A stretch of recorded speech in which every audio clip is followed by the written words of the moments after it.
The Parenting Unpacked podcast is recorded on Yagara and Yagambe Bunjalung land. We acknowledge the Turrbal, Yagara and Kombumerri people as its traditional custodians.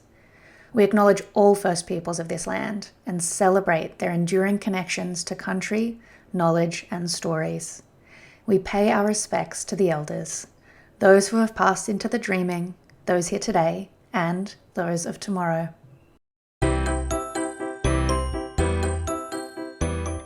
Hello and welcome back to Parenting Unpacked. You're here with Dr. Kristyn Summer and not Siobhan Kennedy Costantini, because Siobhan has been struck down by a terribly awful cold and we are not very organized at the moment, so we don't have a stack of recordings lined up in case she gets sick. So I am recording this one all on my lonesome, but that is okay because today we are talking about surrogacy in India, specifically with a really brilliant researcher that I connected with last week on Instagram who was like, oh yeah, I just work at Griffith University. And I was like, wait, me too.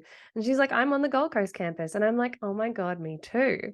So we ended up connecting and talking over coffee. And I just thought she was so brilliant and had such an interesting story to tell because she does field work in India with surrogate mothers. So in today's episode, we talk to Lopamudra Goswami, who is a Ph.D. student here at Griffith University in the School of Health Sciences and Social Work. And she walks us through the really incredible things that she did, or listened to, I should say. She did a lot of observational work in India between 2014 and 2019. She got locked into India, which is where she's from. So she kind of just got locked into home during the COVID pandemic. She was there and interviewing and learning about gestational surrogate mothers throughout all of that experience. And it was just such an interesting perspective to hear. So we talk about surrogacy in India. We talk about what it was like in 2014 when it was commercial. We talk about what surrogacy in India is like today. It is no longer allowed to be commercial. It can only be altruistic. And altruistic surrogacy can only be partaken in by other Indian citizens. So it cannot be an international intended parent anymore, which is really interesting because at one point babies were one of India's most thriving exports. So she tells us all about her experiences listening to mothers, why they didn't feel exploited despite many people with privilege thinking that it was exploitation. And she just regales us with some really interesting stories. So this is a very different one for Parenting Unpacked. We don't usually talk about surrogacy. We don't usually talk about qualitative research, but it was so interesting. And it's something I would love to learn more about. So if you really enjoyed this episode, please let us know and hit us up. But yeah, I will flick you over to the episode now so you can listen to my conversation with Lopa. And we will be back after the episode. And by we, I mean me. I'm still in the me and Siobhan mindset. I'm very lonely and lost without her.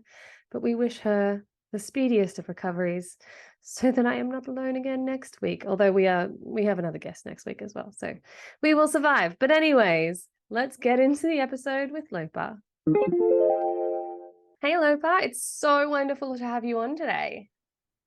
Hey, thank you. Thank you for having me. How are you doing? Very well. It's not raining finally, so it's good. Thank the Lord. So Lopa, can you tell me a little bit about who you are, what your life is like? Give me a bit of a rundown. Okay, brilliant. So I'm a researcher. I research on surrogacy with a particular focus on developing countries, especially India. So yeah, I've been doing this since 2014. I'm actually from India as well. And right now I'm pursuing a PhD from Griffith University here in Australia. Yeah, my life's work's turned into a PhD thesis essentially. So, or I hope so. We'll see. We love that. We love that. Now, Lopa, tell me why surrogacy surrogacy? Oh my goodness, I'm tripping over my words today. Why surrogacy? Why did you get into it? What made you pursue it? Tell me all the details. Right. Yeah. Quite honestly, I was pretty unaware of what was going on because there's so many things going on in India at that point in time. And I was very happily studying animal assisted therapy for children on the spectrum. And I went to present at a conference, and this American researcher, who's now my life mentor as well, Dr. Karen Smith-Rotabi, was essentially doing this research and was looking for a country head to lead this project in India. And there I was, and she grabbed me and said, "You're the person, and let's go." So it was pretty easy, to be honest. It's and this is a conference. She came from the United States. I was there from India, in Sri Lanka, and yeah, I don't know. I feel like fate just put us together, and I've always been very interested in working in the sector of women, and especially with you know in terms of health, essentially, I would say, well, all around, but like mental health in particular. So yeah, my background's in psychology, so obviously that was an interest. So yeah, it pretty much landed on my lap, and I couldn't be yeah more stoked about it. So yeah, for sure, that's how it started. However, like as I went on my first field trip back in 2014, I very quickly understood what it was all about, how India was the surrogacy capital of the world at that point in time, why it was, and what was the expanse of things happening. Yeah, it just blew my mind. So, and that's the reason I stayed on. Wow, that's quite the journey. So, can you tell me a little bit about what your first field trip in 2014 looked like, what you were doing, what you were exploring? Yeah. So essentially, we went to this place. It's a state in India called Gujarat, which was sort of the hub with a lot of people coming from around the world and India, obviously, I mean, to sort of commission a baby in a way. They were Mm-hmm. at that point in time known as commissioning parents, which is obviously now translated to intending parents. So yeah, I honestly just went with no leads. And this is what I love about my mentor at that point in time, because she just said, "Go ahead, this is the money, this is what it is, figure it out," right? Like she gave me obviously some leads in terms of like what is where, like what hospitals and things like that. So I rocked up there with another, friend of mine, and we essentially just started going from, yeah, hospital door to hospital door, and just started, yeah, asking people. And we kind of got lucky because we stayed in a hotel, which was kind of a surrogacy hotel. Like it wasn't meant to be so, but being one of the better hotels, it was where parents were coming and staying as well. So we got a lot of leads from there as well. Obviously, speaking languages which are, yeah, from that part of the country helped as well. And yeah, we took it forward from there. And yeah, we literally had women waiting outside our hotel door to come interview. Um, yeah, like early in the morning, coming from like neighboring villages. Yeah, it was absolutely, yeah, fascinating. So yeah, in this trip we interviewed surrogate mothers. Mm-hmm. I think within 2 weeks we had about 25 women that interviewed, and yeah, um, um, that's the story there. So What were you interviewing them about? yeah, so we were essentially trying to understand what their understanding of exploitation was, and we sort of, piggyback on like this other researcher who's this really known researcher in the space of surrogacy. Her name's Dr. Amrita Pandey, and she's done seminal work. Yeah, like sometimes I wish I was her, but she's done so much work in this aspect. It's almost exhaustive, and yeah, so we sort of try to understand what women thought of exploitation and if they felt exploited being surrogates. And yeah, so that is pretty much the broad idea we went with, and we were absolutely baffled, sort of getting an understanding of what exploitation was, and also like questioning our own privileges at that point in time, because what might look like an exploitation for you and me might be so different for somebody who comes from absolute abject poverty conditions. So Mhm. yeah, it was quite the learning curve, like straight off the bat right there. So yeah. So the women that you were interviewing were Mhm. gestational surrogates. They were carrying not their egg, they were carrying the intended parent's egg. Is that correct? Yeah, so so the first part's correct, that they were not, they did not contribute their eggs. So they were Okay. gestational surrogates. Mhm. However, it may or may not have been both the intending parents' genetic Ah. material. Yeah, so it could have been both the intending parents, obviously genetic material, or it could have been one donor as well. So there are so many different combinations in this setup, so it's quite difficult to Mhm. say this was exactly what it was. But yeah, you're Mhm. absolutely right in pointing out, with India it is only gestational surrogacy. So there's Mhm. no form of traditional surrogacy that's allowed in India, and these surrogate mothers may have been donors themselves. Mhm. However, they don't get to carry their own eggs. So yeah. Right. Okay. So I think we probably need to step back a little bit and talk about how surrogacy works in India, or worked in 2014, because you did tell me that it has changed, and we'll talk about that in a minute. But Yeah. can you describe to me the process through which an intended parent might go about acquiring a commercial gestational surrogate in India in 2014? What did that look like, and where did those intended parents come from? Yeah, so they came from all over the world, literally all over the world.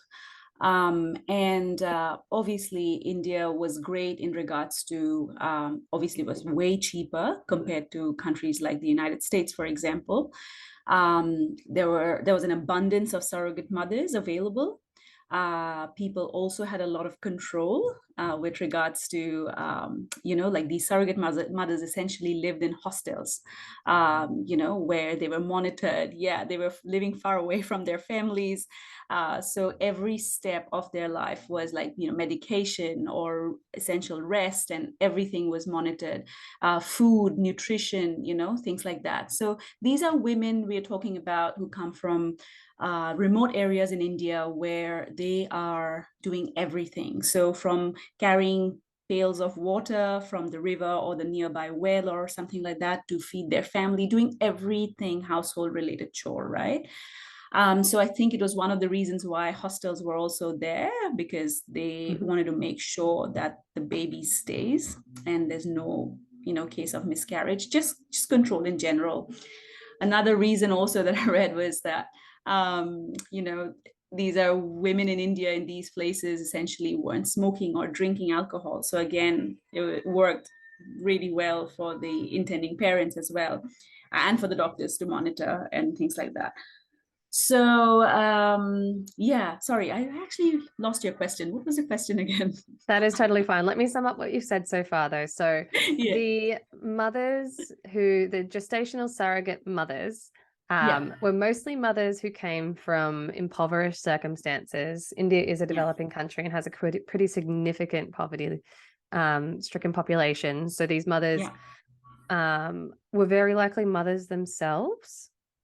Yeah, they were. So in India, again, for you to be a surrogate mother, you have to have, you know, you have to have had a child of your own. So Mhm. it, in a sense, shows that you were able to go through with a pregnancy.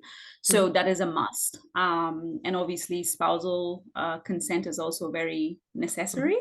And so India essentially was only allowing for gestational surrogacy, and it was Mhm. mostly commercial. Mhm. I have not met anybody so far where they did it altruistically Mhm. so far. I mean, at least back then. Mhm. And then things have changed since that time. So my one project was in 2014, another was in 2016, and my own PhD data collection was in 2019. 2020, so just before the pandemic, essentially.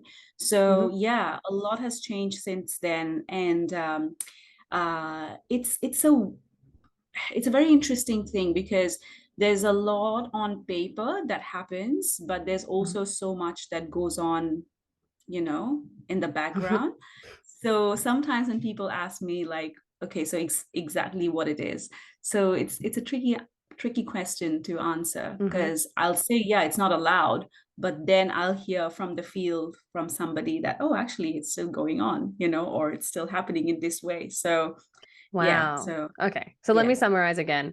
So these impoverished mothers from India back in 2014 were solicited or commissioned to carry an intended parent's baby from anywhere around the world. The gestational surrogate mother was then placed in a hostel in a larger city, where they weren't near their family for the entire duration of the pregnancy. And they were obviously housed and fed, and they were given obviously a stipend for carrying the intended parent's baby. And then what happened after delivery? So once they had the baby, what happened next? How much medical care were they given, or were they immediately returned to their family? What happened? Right. Okay. Before I come back to this, essentially their families could come and visit them in the hostel. Yeah. Okay. But a lot of times, if they were in faraway cities as well, like, it was quite difficult for the families to come visit as well. So yeah, I mean, they weren't not allowed, but yeah, it was just that they couldn't go back home. In some cases, they did go home for some festival or something like that, but they were just worried. So right after they deliver, a lot of times, in a vast majority of cases, the surrogate mothers do not get to see the baby that they just birthed. So yeah, and in most cases, so first, like, there were mothers who've had one child, two children, more sometimes, and they've almost always had natural births for their own biological kids. However, when it comes to surrogacy, it's almost always a C-section delivery. And again, there are so many reasons for that as well. Convenience of the medical practitioner, of the intending parents, for them to be there for the birth, and all of that. And these are women, who are perfectly healthy, until then. And a lot of times, I mean, like, with a C-section, if it's something that you choose to do, and it's your own choice, but with these women, they don't have that choice a lot of times. They'll just, I've asked them, like, so you've also had your own children with a natural birth. How come you went ahead for this? And they were like, oh, this was a part of the procedure, this is what we signed up for. Or they'd say things like, oh, the doctor would say, we'll see. But in a sense, almost every time, or in every case, they would say, oh, the baby's too big, or, it would be very critical, if anything were to happen to the baby. And I think out of fear that they wouldn't be able to deliver a healthy living child or children, because a lot of times it's also twins, they just say, yeah, go for it. Like, just go there, get the baby out. Again, it depends agency to agency. So that's what happens when things are not regulated, right? Now, there are agencies or agents that I've heard horror stories where women had their transfer done, and once it was successful, it takes about a couple of weeks or so to see, like, the embryo has stayed.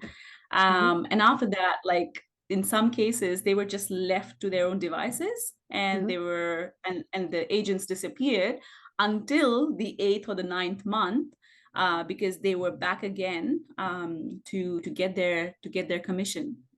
So yeah, right. So literally, this mother who doesn't know what's happening to her is now carrying a child, doesn't know if somebody's going to come and collect it or not. Yeah, and that's one end, whereas on the other end as well, there are agents who are extremely caring, will go out of their way to sort of look after the family of the surrogate mother as well, really pay attention to what's happening with their mental health and everything as well. So yeah, again, it's a huge spectrum. And I'm happier when I meet people on this side where they've been taken care of. However, I've also met quite a few on the other side as well. So yeah, right after delivery, don't see the baby, in most cases. A lot of times it's interesting when intending parents who have been in contact with the surrogate mother would say, oh yeah, of course, we're going to show you the baby and everything. And a lot of times they just disappear right after the birth. Oh my So goodness. these moms who thought like through this time that they would see the baby, they were not expecting any kind of relationship with them, obviously, long term, but at least to see the baby, are kind of left, like with no answers, no closure. And then, up until the surgery, you had a baby in your belly, and now you don't. So that's it. So Wow. yeah, That's you get your It's so transactional. And I know that yeah. this is not the case of surrogacy worldwide. There are very different experiences. And I imagine this speaks to why commercial surrogacy is no longer allowed in India, but it sounds very transactional. It sounds like sometimes women are fully informed of what they will experience, and sometimes they are not. And then they're almost trapped into these circumstances and, as you say, exploited. So I find that wild. So when you interviewed these mothers, about their experience with exploitation, what did you find the majority of them spoke about? Exactly. So this is very interesting because, again, they do not feel exploited. And the concept of exploitation is so different to them. What we look at as, as exploitation from our end, it's a matter of choice, because for them, they're like, here I have my own family that I have to feed. I can either go in the corner of the street in my city or somewhere else and work as a sex worker, or, do something else. Again, a lot of times they very commonly sort of like compare it with sex work. Again, nothing to do with that, but they'll always say something like, oh, it had nothing to do with that. So this baby's like made in the lab. So just to show that, because there's a huge question of morality and everything in India as well. But they do not feel exploited. In fact, it's so interesting because a lot of times what I've seen through their narratives is that they come out really empowered. And it is so fascinating, and it's so incredible to see that, because a lot of times they would often say something like, I was a nobody until I did this, and then I became a surrogate mother and I brought money to the table, and now I am somebody. It is me who made sure my children can go to a better school. It is me who got this house, or it is me who could get an auto rickshaw for my husband so that he has a job, or maybe because he's like so many reasons. And I was so blown away, because like, it was interesting because back in 2014 I really went in so naive, and my mentor sort of like did not push in towards like me reading a lot about it either. So I just went like an empty slate there, with an empty slate, with very basic information. And so I was not biased towards either end or whatever. So and that's the thing with empowerment, like with with their story of empowerment. So no, didn't feel exploited at all in most cases. Obviously they have their grievances with regards to how maybe they're looked after afterwards, or how they didn't get to see the child, or some medical situations. But almost always never felt exploited. So Mhm. from the mothers you interviewed in that first Mhm. round of data, how Mhm. many reported that they would do it again? I forget the exact numbers, but this was, again, a very good question, because a lot of them actually said that they would also do it without money involved. Because, if they would do it without money involved. Having said that, like that is one thing that they said from 2014. But with my current research as well, a lot of them say we will do it without money. However, we deserve the money, so they would do it because they've seen so many intending parents through their journey, because they would all be in the hostel. If it's not your intending parents, somebody else's intending parents are there, and these couples would be, you know sort of like they would have tried everything, and here they are finally getting closer to having a child, and they could see that. And a lot of times, again, this was so interesting. I remember when I think a few of them said it, like in different states as well, so clearly they weren't talking to one another, but they would say something like, I might be poor, so I don't have money, but when you, like, they didn't feel like these people were giving the money, so they were low. I have the ability to give them a child, and they have the ability to give them the money that I need to help my family.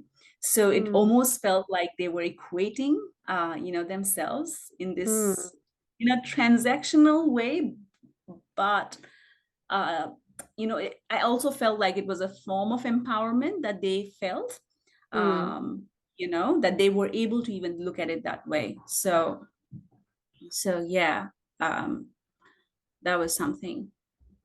That's incredibly interesting, because these mothers had to leave their children in order to carry these Mhm. babies Mhm. for, I assume, quite a few months. They Mhm. a lot of times would have to undergo the like physical ramifications of pregnancy and childbirth, and it's not like they get the gift of a baby at the end, yet they felt Mhm. empowered and like they had contributed to their family in a way they probably hadn't before. And I guess this is where the Yeah. interaction between socioeconomic status or poverty and Mhm. contribution to the family kind of comes into the fold. That's really, really interesting. So tell me Yeah. then, what Yeah. changed Yeah.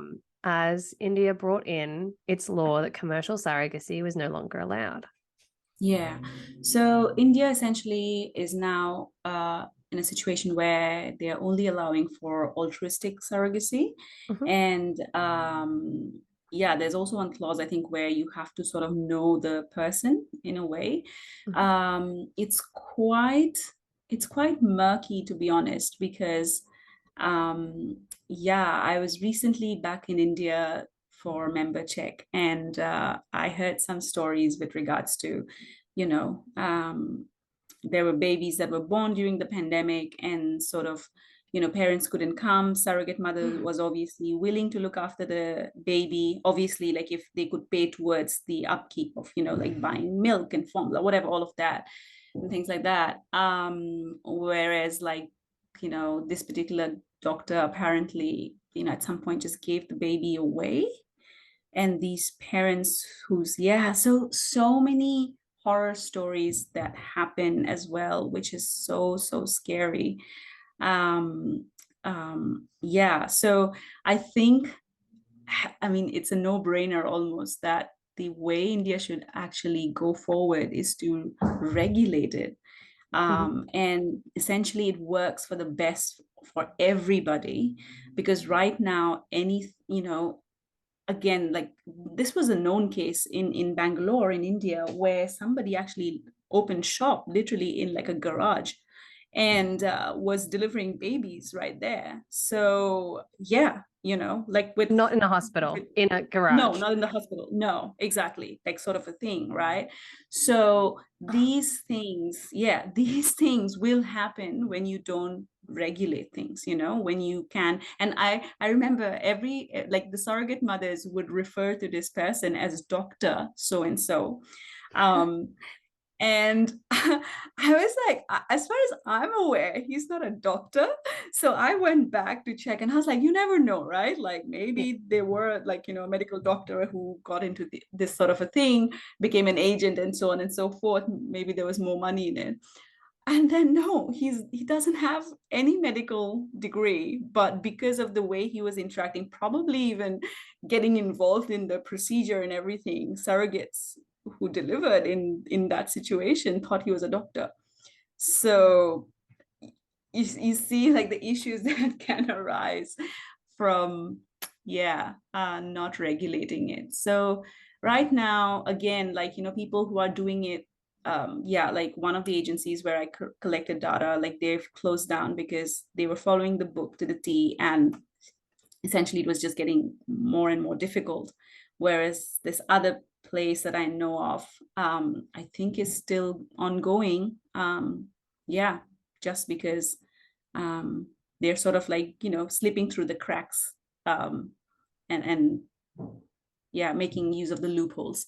But also what was interesting is that sometimes you would go to a place which is probably a hostel or an agency and everything. And then if they notice that there's anything wrong, or you might be a reporter or a lawyer or something, and you show up the next time and it's completely vanished. So it doesn't exist anymore. So that was something as well. A lot of times, a lot of hospitals asked me not to go back again because I knew surrogacy was happening there, but because obviously as part of my ethical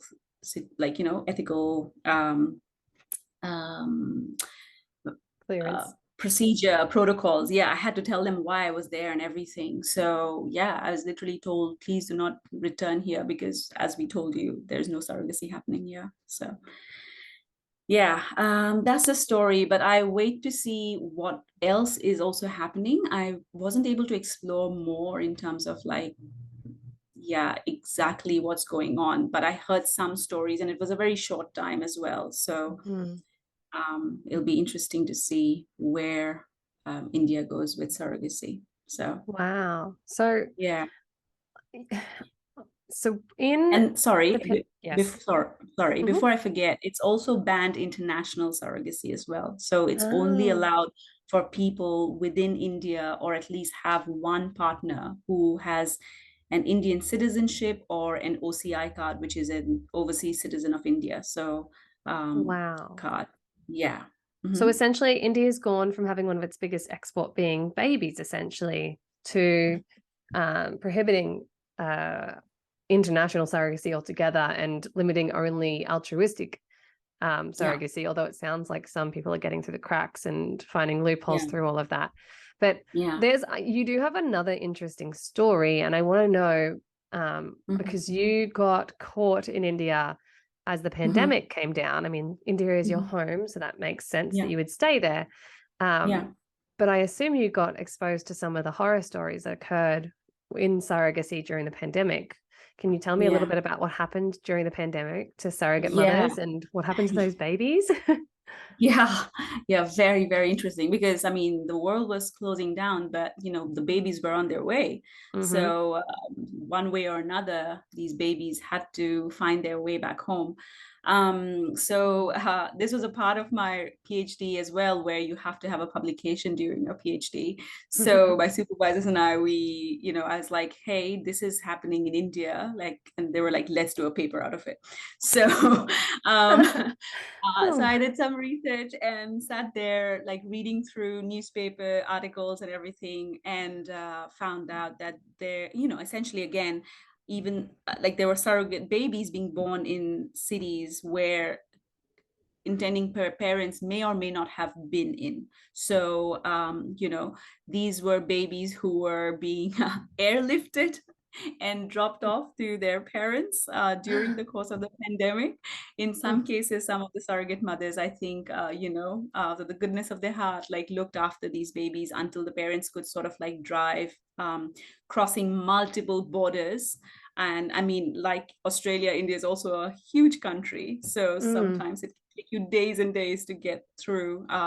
And yeah, like with India, our first lockdown was intense. So yeah, like we've never seen our country like that, never could imagine our country being at a standstill like that. So uh, people had to get multiple permissions and passes and things like that to go across borders, and finally be able to get to their babies as well. So it was good to see that, but I think the whole point of my paper was, again, once again, we do not get to hear what happened to the surrogate mothers, Mm. what happened to the moms who actually delivered these babies, Yeah. what was done to make sure that they didn't get COVID. And in the event that they got COVID, what happened?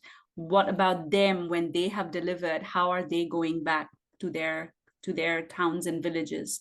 What protocols are being looked after. So that being my focal interest in research, yeah, it was strange to see that not much information was given out there um, pertaining to the Wow. surrogate mothers. So yeah, these are great. Oh, babies being airlifted and dropped off to cities. But what about these surrogate mothers? So sort of, yeah, it sort of takes you back to that situation. I remember I was telling you about it the other day with Nepal and their earthquake, when Mm. some countries, for example, airlifted their babies and their citizens who were there to pick up their babies. So, but the surrogate mothers who had given birth essentially were left behind. So, yeah, I think, yeah, we are sort of forgetting a very important part of this equation, which is the Mm. surrogate mother. And I know it's very different in countries like Australia and the United States, where women, or even the UK, perhaps, where women have access to share, to actually articulate how they think, feel, what they're undergoing, and so on and so forth. Just like, I know American surrogates are very vocal with regards to their experiences and, what they're doing, how they're, um, processing the thoughts and ideas and all of that. But it's a very different cultural situation in countries like India. So, Wow. That is mental. And it sounds like in all of your research, a common theme is that the surrogates are kind of forgotten. They're not really cared about once they have fulfilled their obligation of birthing a yeah, child. The focus is on the child and not the mother. And I mean, that's pretty typical of whether you're yeah, a surrogate mother or a birthing mother yeah, who takes your baby home. Everyone focuses immediately from the pregnant woman to the baby and forgets all about the mother that just delivered a baby. But it seems so much worse when the baby is disconnected from the mother and then the mother is just left in yeah, dangerous situations like earthquakes, or is not really regarded very well yeah, in terms of like what to do in the middle of a pandemic with them. It yeah, seems very transactional in that it's like it sounds a little bit disposable.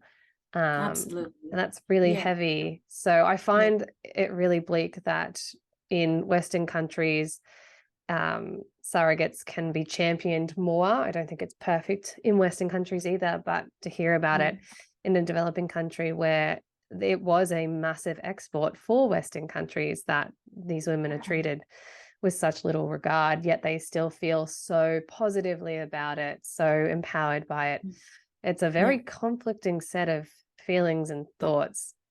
Absolutely, absolutely. And I think it just stems from difference in your socioeconomic status. You know what I Mm, mean? yeah. Like, for example, in Australia, if the poorest of the poor, you will not go without food, with regards to the governmental Mm, help that you have here, right? mhm, And India, I think we are 1.3 billion people. There's no social security in that regard. mm, So I mean, that's essentially many countries' population put together. I think we yeah. are, yeah, 1/8 of the population or something like that. And yeah, so I think sometimes it's like, hey, like I had to sort of, I couldn't put food on the table, and then forgetting all the other issues like, alcoholism, like, with partners, or, violence and all of that put together. So sometimes a lot of times they would sort of like move away from their partners just to raise essentially their children, and things like that. So yeah, I think it just spoke that things that we think of like definitions are quite different to people across the world, based on their current situation. So yeah, Wow. and you're right. Despite all of that, they're still saying we will do it again. The joy I got to give somebody, a childless couple, a child, I have never felt this, great. Or like a lot of times equating it with religious aspects as well, like karma, like I had the opportunity, like this God-given opportunity to be able to help out somebody and bring light into their families and so on and so forth. So very philosophical in a lot of ways. And I was just mind blown by the fact that, yeah, these are women who've barely had any education a lot of times, some of them quite well educated too, but could actually think, and yeah, think so deep, and yeah, actually process so much of their emotions as well. So yeah, very Wow. fascinating. That's such Mhm. an interesting story and such an interesting research topic, Lopa. I love it. Well, I Yeah. think that's actually all the time we have today. So thank you for coming and chatting. Sorry that Siobhan couldn't be here. She is sick and carrying her little baby in her belly, so we're letting her rest. But Lopa, where can we find you if we ever want to find out more about gestational surrogacy in India and around the world? Yeah, I'm going to take your advice and start my own social media accounts on this. But until then, I think I'm on LinkedIn. I'm also on ResearchGate. Mm, And yeah, just search with my name, and I think I'm the only one there. So yeah. yeah, you should be able to find me. But yeah, if anything changes until soon, I'll I'll let you let you guys know know. as soon as my bad influence of making scientists head on to social media, I'll let you know where Lopa is at. Thank you so much for Okay. chatting today, Lopa. Thank you so much, Kristen. Thank you. Have a Bye. good one. Bye. Welcome back to the episode. I mean, are we really welcoming you back? You've been here the whole time. Welcoming me back, although I was also still here. I don't know. I'm a little bit lost without Siobhan, if we haven't noticed. But I hope you really enjoyed my chat with Lopa, all about gestational surrogacy in India. Um, I really loved the chat. I really hope that we can bring more surrogacy chat on here. What I'd really love to do is interview an intended parent and surrogate parent pair. I think that would be a really interesting conversation. So if you know one, or if you are one and you would love to come on the podcast, please let us know, because we would love to talk to you and find out what the experience was like in your country, in your circumstances. Because I think that there isn't enough conversation about surrogacy had. It is becoming more prevalent or more publicized. So I'd love to hear from you so that other people can understand what the experience is like. And maybe we'll get some more scientists who understand the mental health and the attachment and everything around surrogacy a bit more on here later too. But for now, it was a really interesting conversation with Lopa. What else do I have for you? We usually have a Fun Fact Friday. My Fun Fact Friday brain is fried because my daughter, I think she's sick, but I don't really know because she doesn't seem sick, except for the fact that she wakes up in the middle of the night for a very long time and doesn't let me go back to sleep in my own bed. So she ends up kicking me all night. So at the moment, I'm very tired. I think it's just a software update. But anyways, I don't have any fun facts for this Tuesday/Friday. What I do have is fun news, I guess. Kristyn, this is Kristyn, by the way, am launching my enamel pin. So if you haven't been following along on my Instagram, you wouldn't know this. It's a bit random, but I decided that I wanted to use enamel pins to talk about the things that I like and dislike, kind of get the things that I wear to tell people how I feel, with the intention of one day designing pins that say I'm autistic, not rude, or no hugs, which is what my clothing says at the moment. But that kind of takes some time and effort and a lot of money to start. So to begin with, I am selling some neurodiversity affirming, mental health affirming pins, to see if you guys love them. So by the time you hear this, Summer Diversity should have gone live. That will be my shop. I will leave a link to it in the show notes so that you guys can head on over and have a look and see if there is something in there that helps you communicate your boundaries, your passions, and everything else in between. But yeah, I hope you love it. I hope you enjoy listening to this episode.